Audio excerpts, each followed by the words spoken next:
Atenção, radialistas de todo o Brasil. É hora de noticiar os fatos que ajudam a construir um novo país.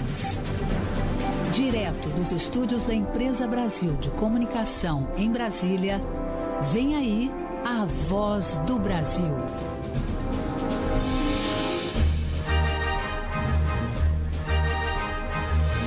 Em Brasília, 19 horas.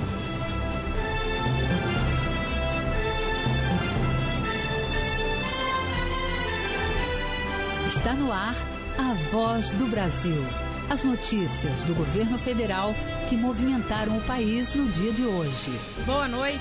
Boa noite para você que nos acompanha em todo o país. Quarta-feira, 5 de outubro de 2022. E vamos ao destaque do dia. Rótulos de alimentos mudam a partir de domingo. Entre as mudanças, produtos com alto teor de açúcar, gordura saturada e sódio vão ser identificados de forma mais fácil. Márcia Fernandes. O objetivo é melhorar a clareza e legibilidade dos rótulos e, assim, ajudar o consumidor, na hora da compra, a fazer as melhores escolhas para a saúde. E você também vai ouvir na Voz do Brasil. Entregar milhões de encomendas de forma mais rápida e com segurança. Correios se preparam para aumento de 8% no volume de vendas pela internet durante a Black Friday em novembro. Jéssica Gonçalves. Em 2021, foram 19 milhões de encomendas postadas no período da Black Friday, sendo mais de 3 milhões em apenas um dia. No Dia Nacional da Micro e Pequena Empresa, vamos falar sobre as medidas do governo para o incentivo de pequenos negócios. Tema da entrevista ao vivo do dia com o secretário especial de Produtividade e Competitividade do Ministério da Economia, Alexandre Iwata. Hoje, na apresentação da Voz do Brasil, eu, Mariana Jungmann e Gabriela Mendes. E assista a gente ao vivo pela internet. Acesse voz.gov.br. Hoje é o Dia Nacional da Micro e Pequena Empresa. Os pequenos negócios beneficiam 40% dos brasileiros por meio da geração de empregos e renda. E para falar das ações do governo voltadas para esse setor, conversamos agora aqui no estúdio da Voz do Brasil com o secretário especial de Produtividade e Competitividade do Ministério da Economia, Alexandre Iwata. Boa noite, secretário. Boa noite, Mariana. Boa noite, Gabriela. Obrigado pelo convite de estar aqui com vocês mais uma vez.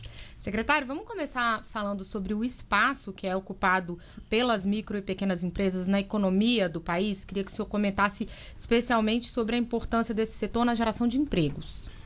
Bom, Mariana, gostaria primeiro de parabenizar todos os micro e pequenos empresários do Brasil, trazer aqui a mensagem, em primeiro lugar, por ser o dia da micro e pequena empresa hoje, 5 de outubro, e segundo, porque quando a gente olha a dinâmica de geração de empregos formais no Brasil ao longo de 2022, foram gerados em torno de quase 1.900.000 empregos. Agora, desse total, 72% foi gerado justamente por micro e pequenos empresários. Então, a cada 10 empregos gerados no Brasil, 7 foram gerados por micro e pequenas empresas. E qual que é o perfil desses pequenos empreendedores, secretário? Hoje em dia, a gente tem uma dispersão muito concentrada, em primeiro lugar, no setor de serviços. Então, serviços correspondem a mais ou menos 50% do setor das micro e pequenas empresas, seguido pelo comércio, em torno de 30%, 32%. Aí a gente tem a indústria, 8%, 9%, e a gente tem a construção civil. Então, esses 4 setores, eles aí são os principais atividades econômicas para esse segmento. E é um segmento que vem crescendo, está aumentando o número de pequenas empresas? A gente hoje em dia, o número de pequenas empresas corresponde a 99%, né, micro e pequeno. 99% de todas as empresas no Brasil são micro e pequenas empresas, inclusive os microempreendedores individuais. Hoje a gente no Brasil está em torno de 20 milhões e 100 mil empresas. Desse total, em torno de 14 milhões são MEIs. E no total, inteirando os 99%, a gente tem as demais micro e pequenas empresas.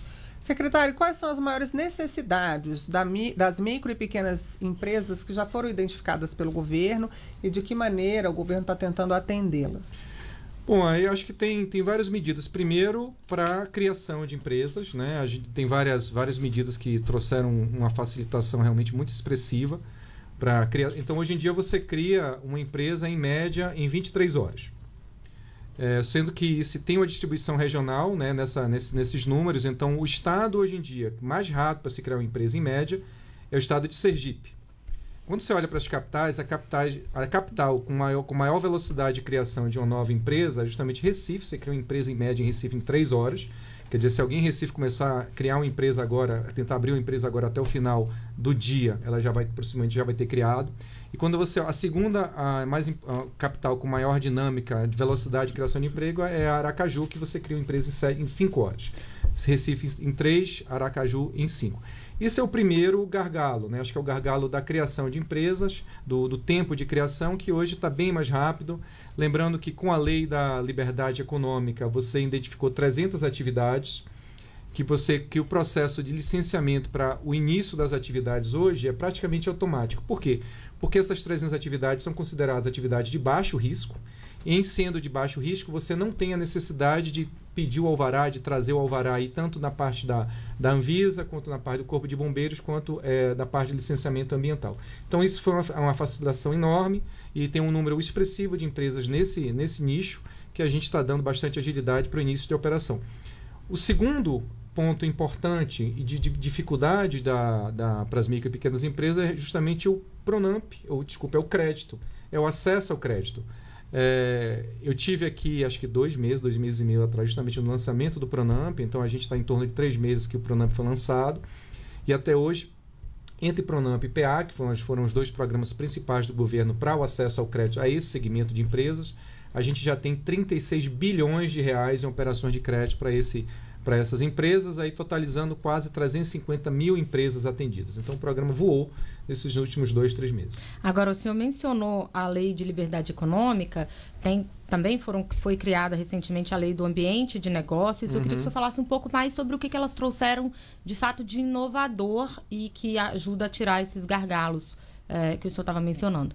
Perfeito. Não, essas 2 leis trouxeram várias simplificações do ponto de vista de legislação e requerimento burocrático de documentos que as empresas teriam que apresentar. No caso da Lei de Liberdade Econômica, ela traz essa previsão da gente identificar essas 300 atividades de baixíssimo risco. No caso da medida provisória de melhoria do ambiente de negócio, ela estende essa possibilidade de identificação de risco para incluir também o que a gente chama de empresas de médio risco. Então, tem algum procedimento adicional para as atividades de médio risco, mas o início das atividades, né, o licenciamento para que elas entrem em operação é relativamente muito rápido. Teve outra coisa também que veio na MP de melhoria do ambiente de negócio, que é justamente a questão da tradução juramentada. Hoje em dia, no Brasil, um dado que pouca gente conhece, a gente tem empresas exportadoras no Brasil, são em torno de 25 mil. Dessas 25 mil, 1/3 são micro e pequenas empresas, são micro e pequenas empresas exportadoras. E toda empresa que passa pelo processo de exportação, de internalização de seus produtos, elas têm que fazer justamente a tradução dos documentos.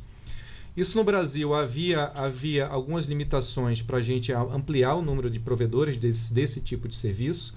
E hoje saiu uma regulamentação pelo Ministério da Economia justamente ampliando a possibilidade de você ter aí um credenciamento de tradutores e intérpretes para aumentar o nosso provimento de serviços para as empresas exportadoras de maneira geral, também para as pessoas físicas, mas principalmente para as micro e pequenas empresas, para as quais o custo de aderência, no caso aí de tradução, é bastante expressivo quando você olha o faturamento delas como um todo. E que resultado se espera disso? Já tem uma perspectiva? Bom, isso aí eu acho que é um bom ponto, Gabriela. Isso aí entra no pacote geral de facilitação, né, de apoio para as micro e pequenas empresas, e a gente espera com isso tornar as micro e pequenas empresas brasileiras mais competitivas, mais inovadoras, e faturamento maior, gerando maior faturamento, maior renda.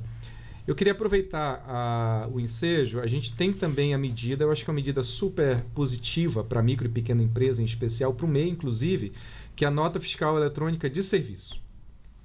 O que acontecia antes? Cada município que cobra o ISS, o imposto municipal incidente é justamente o ISS. E aí você tinha realmente uma dispersão muito grande de padrões e formatos de sistemas para você fazer a emissão da nota fiscal eletrônica de serviço. A Receita Federal fez um trabalho primoroso, com apoio do SEBRAE. Hoje em dia a gente unificou, a gente consolidou essa nota fiscal, essa emissão da nota fiscal eletrônica de serviço, de forma que existe um produto oferecido pelo SERPRO, para o qual o município pode aderir, e em aderindo ele permite que o seu cidadão faça uma emissão de uma nota fiscal de maneira totalmente automatizada via aplicativo, via web. Então é um serviço que o governo está provendo tanto para o cidadão, né, para o prestador de serviço. Então ele pode entrar no app, e aí ele escolhe, ele digita 3 informações: Primeiro, ele digita o CNPJ da empresa para a qual ele está prestando serviço. Segundo, ele digita qual o serviço, você tem uma listinha já automatizada que ele seleciona a modalidade de serviço que ele está prestando, e aí você coloca o valor. E aí emitir, acabou. Ele emitiu a nota eletrônica, tem uma GRU já prontinha para ele pagar o imposto devido. E qual é esse aplicativo? Esse aplicativo é excelente. Esse aplicativo, primeiro os municípios têm que fazer adesão ao convênio. Hoje em dia a Receita Federal está fazendo um trabalho de trazer para o convênio mais municípios. As principais cidades brasileiras, ou uma boa parte das principais cidades brasileiras já aderiram. Hoje em dia são 56 municípios, quer dizer, isso aí no termo de número é em torno de 1% do total de municípios brasileiros. Mas esse 1% de municípios, esses 56, eles abrangem praticamente 50% do volume de notas fiscais de serviços emitidas. Então, a Receita já está em fase de piloto, então esse serviço já está começando a funcionar. Agora tem um trabalho da gente trazer mais municípios, mais prefeituras para aderir a esse convênio. Então fica aqui, inclusive, a dica, a sugestão para os prefeitos, se tiver algum prefeito nos ouvindo, o staff de municípios, que eles procurem a Receita Federal para aderir ao serviço. Inclusive, não traz uma vantagem para o cidadão, traz uma vantagem monetária, inclusive, para o município. Primeiro, que ele tem uma plataforma ali para gerir os próprios tributos que são cobrados. E segundo, que ele tem uma redução de custo que pode chegar a 99% vis-à-vis ele, quer dizer, em relação a ele contratar esse serviço de um terceiro. Secretário, a gente tem menos de um minuto, vou fazer uma última perguntinha para o senhor. Eu queria que o senhor comentasse um pouco sobre a parceria com o programa Brasil Mais, como é que ele funciona e os resultados que vêm sendo apresentados. Bom, é um programa que é uma parceria SEBRAE, SENAI, Ministério da Economia, a BDI e BNDES. O Brasil Mais já fechou o atendimento de mais de 100 mil empresas. E o interessante é notar que nos aferimentos que a gente fez os resultados, a gente já tem um impacto positivo de aumento de 8% no ganho real de faturamento dessas empresas e um ganho de produtividade de 22%. Então, é uma medida aí do governo, sob a liderança do ministro Paulo Guedes, o apoio do presidente Jair Bolsonaro, para a gente trazer cada vez mais facilitação e melhoria no funcionamento das pequenas e médias empresas. Tá ok, foi curtinho o tempo, secretário, infelizmente a gente tem que terminar. Nós conversamos com o secretário especial de Produtividade e Competitividade do Ministério da Economia, Alexandre Iwata. Secretário, muito obrigada pela entrevista mais uma vez aqui à Voz do Brasil. Obrigado a vocês.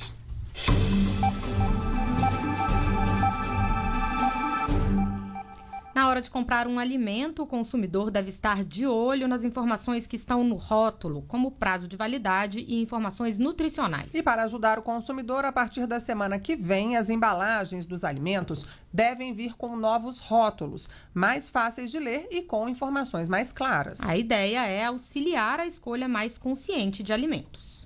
Mudanças na rotulagem dos alimentos foram estabelecidas pela Agência Nacional de Vigilância Sanitária, a Anvisa. O objetivo é melhorar a clareza e legibilidade dos rótulos e, assim, ajudar o consumidor, na hora da compra, a fazer as melhores escolhas para a saúde. A tabela de informação nutricional, por exemplo, deve ter apenas letras pretas e fundo branco, para facilitar a leitura. Será preciso ainda declarar a quantidade de açúcares totais e adicionados. E uma novidade, uma rotulagem nutricional deve vir à frente da embalagem para esclarecer de forma clara e simples a quantidade de açúcares adicionados, gordura saturada e sódio. A nutricionista Maria Júlia Eliseu destacou a importância dessas alterações. Então, se essa rotulagem frontal, que é a nova proposta, estiver mais visível e mais clara para o consumidor, a gente consegue ampliar o poder de escolha dele para que ele realmente tenha ciência daquilo que ele está consumindo, consiga fazer comparações entre marcas e sempre prezar pela sua saúde, pelas melhores opções. A nutricionista está ajudando uma pequena empresa de Brasília a adaptar os rótulos dos potes de geleias de cebola que começaram a ser produzidos no ano passado. O negócio familiar vem crescendo e conquistando as prateleiras do comércio da cidade. E de olho no potencial do produto e para alcançar novos mercados, o empresário Carlos Henrique Santos disse que devem ser feitas algumas alterações nos rótulos atuais. A minha filha, ela produziu tudo, e botou quais são os produtos, botou algumas advertências ali, para, por exemplo, quem tem intolerância à lactose, quem tem intolerância ao açúcar. Então, tem essas informações. Mas estamos ampliando essas informações para poder botar no mercado maior. A nova regra vale para produtos que forem fabricados a partir de 9 de outubro. Para os que já se encontram no mercado, o prazo é diferente, até outubro do ano que vem para alimentos em geral, até 2024 para alimentos artesanais, fabricados na agricultura familiar ou por microempreendedores individuais, e até 2025 para bebidas sem álcool em embalagens retornáveis. Reportagem Márcia Fernandes. Garantia Safra vai ter reajuste a partir desta colheita. Os detalhes daqui a pouco. Os Correios esperam um aumento nas vendas pela internet de pelo menos 8% em novembro, quando ocorre a Black Friday. E para dar conta da demanda e realizar as entregas de milhões de encomendas nessa época do ano, de forma cada vez mais rápida, a empresa vem investindo em tecnologia. Comprar pela internet tem se tornado cada vez mais fácil e seguro. E com o mês de novembro se aproximando, já tem gente pesquisando preços para Black Friday. Minha expectativa para Black Friday esse ano ela tá muito alta, né? Tanto porque eu vendo e como porque eu também gosto de consumir as coisas. Eu tenho uma lista, né, de coisas que eu quero comprar, então como eu já sei mais ou menos o valor, na Black Friday eu vejo se está compensando ou não. Lançada nesta quarta-feira, a campanha Black de Milhões dos Correios prevê um aumento de 8% no envio de encomendas em relação a novembro do ano passado. Em 2021, foram 19 milhões de encomendas postadas no período da Black Friday, sendo mais de 3 milhões em apenas um dia. De acordo com o presidente dos Correios, Floriano Peixoto, os resultados são fruto de investimento em tecnologia. Cada vez mais os Correios investem em tecnologia, em toda a nossa cadeia de produção, em nossas capacidades, plataformas operacionais, no sentido de que os serviços, as entregas sejam cada vez mais rápidas, mais seguras e com a qualidade esperada pelos nossos consumidores, pelos nossos parceiros. E o consumidor sabe a importância do trabalho para receber tudo certinho em casa. Eu compro não com tanta frequência assim. Os produtos chegaram certinho, não demoraram muito tempo para chegar.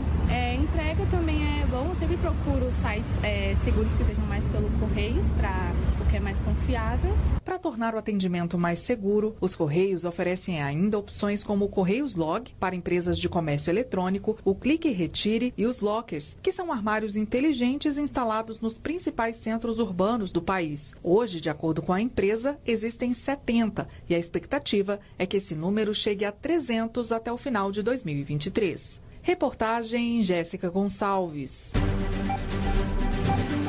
O Estatuto da Criança e do Adolescente vai ganhar tradução para a língua indígena ticuna, falada por povos originários da região amazônica. A ministra da Mulher, da Família e dos Direitos Humanos, Cristiane Brito, afirmou que o documento vai contribuir para a proteção das crianças indígenas. São 32 anos de um estatuto que é modelo para o mundo, mas agora a gente quer que essa proteção chegue em todas as etnias. E as crianças indígenas têm sido também o nosso foco. A gente quer proteger essas crianças. Então, traduzir o ECA para fazer com que chegue nessa população simboliza que essa proteção agora é real. O ECA, que este ano completou 32 anos, reúne um conjunto de normas para garantir a proteção da infância e da adolescência no país. No ano passado, o documento também ganhou uma versão em Libras, a língua brasileira de sinais. O valor do Garantia Safra vai ser reajustado a partir da atual colheita. Agora, os agricultores que têm direito vão receber R$ 1.200, com um aumento de mais de 40% em relação à safra anterior. O Garantia Safra é pago a produtores com renda mensal de até um salário mínimo e meio que tiveram perdas na lavoura iguais ou superiores a 50% por causa de estiagem ou enchente. Para receber o benefício, o agricultor precisa ter uma DAP, Declaração de Aptidão Ativa, ou inscrição no CAF, Cadastro Nacional de Agricultura Familiar. Remédios, vacinas, insumos. O setor farmacêutico cresce cada vez mais no Brasil. Só no ano passado, o mercado brasileiro de medicamentos movimentou 147 bilhões de reais. E com a pandemia se mostrou ainda mais estratégico, como na produção de vacinas. As parcerias e investimentos do governo no setor foram tema de um encontro hoje em Brasília. O encontro reuniu indústrias farmacêuticas e representantes do governo federal. Um dos temas tratados foi a importância da ciência no desenvolvimento do setor, que movimentou 147 bilhões de reais no ano passado, 13% a mais que em 2020. O ministro da Ciência, Tecnologia e Inovações, Paulo Alvim, destacou a parceria entre cientistas, empresas e governo. Percebeu-se que a ciência é a base da solução quando se quer resolver problemas de saúde. E isso vem sendo feito. A cooperação, academia e setor empresarial nunca foi tão forte. Os resultados, às vezes, demoram, mas alguns já chegam logo. Outro assunto destacado foi a importância da transferência de tecnologia entre países. Foi um acordo desse tipo que possibilitou que a Fiocruz, em parceria com a biofarmacêutica AstraZeneca, desenvolvesse uma das vacinas usadas na prevenção à Covid-19 no país. O ministro das Relações Exteriores, Carlos França, apontou que o Ministério trabalha para fortalecer esse tipo de cooperação. Atuamos de maneira decisiva ao longo dos anos em negociações internacionais que envolvem livre comércio de medicamentos e insumos médicos, propriedade intelectual e, mais recentemente, nas diversas discussões em torno do aprimoramento da resposta a emergências sanitárias. Nós temos trabalhado por soluções que garantam a defesa dos interesses brasileiros no campo da saúde, soluções que promovam a transferência de tecnologia para países em desenvolvimento. Os insumos farmacêuticos ativos, IFAs, elementos fundamentais para a produção de vacinas, também foram tema do debate. O governo federal destacou que quer buscar mais autonomia na produção desses IFAs, como apontou o ministro da Saúde, Marcelo Queiroga. O Brasil, em 10 meses, efetivou uma transferência de tecnologia para produzir o insumo farmacêutico ativo da vacina Fiocruz. Mas não temos apenas essa vacina da Covid, nós temos IFAs para uma série de medicamentos da química fina, de biológicos. Então temos trabalhado. Nós temos que criar as condições para que a iniciativa privada produza esses IFAs aqui no Brasil. Já há produção. O Ministério da Saúde apontou que o governo brasileiro é um dos principais compradores de medicamentos produzidos pela indústria farmacêutica brasileira. E esse mercado aumentou nos últimos anos. O chamado mercado institucional, formado por governos, clínicas e hospitais, comprou 74% da produção entre 2017 e 2021. Foi registrado também um aquecimento no varejo, onde a população em geral compra esses remédios. O aumento foi de 55% nos mesmos 4 anos. Reportagem Márcia Fernandes. E durante o evento, o ministro da Saúde, Marcelo Queiroga, comentou a importância da vacinação contra a poliomielite, que causa a paralisia infantil. A campanha nacional terminou no último dia 30 de setembro, mas isso não significa o fim da imunização. As doses da vacina continuam disponíveis nos postos de todo o país e o ministro Queiroga fez um convite para que pais e mães levem as crianças. O último caso de poliomielite foi em 89 e nós não queremos mais a poliomielite. Temos atuado com todos os elementos que dispomos para levar informações à população. Já aproveito a oportunidade para conclamar aos pais, às mães, avós, para que levem seus filhos para a sala de vacinação. Porque as vacinas estão lá, esperando para que tenha o seu destino. Qual o destino dessas vacinas? Evitar a polio. Ao final da campanha, pouco menos da metade das crianças entre 1 e 5 anos tinham sido vacinadas contra a polio. Com a baixa cobertura vacinal, existe o risco da doença ser reintroduzida no país.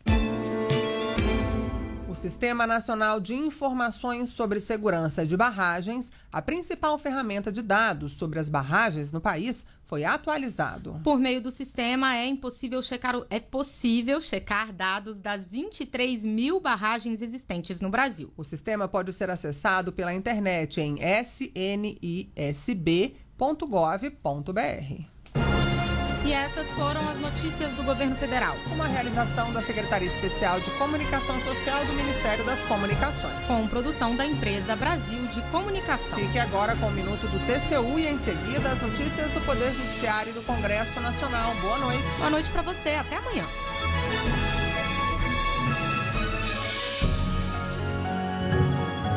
A Voz do Brasil. Governo Federal.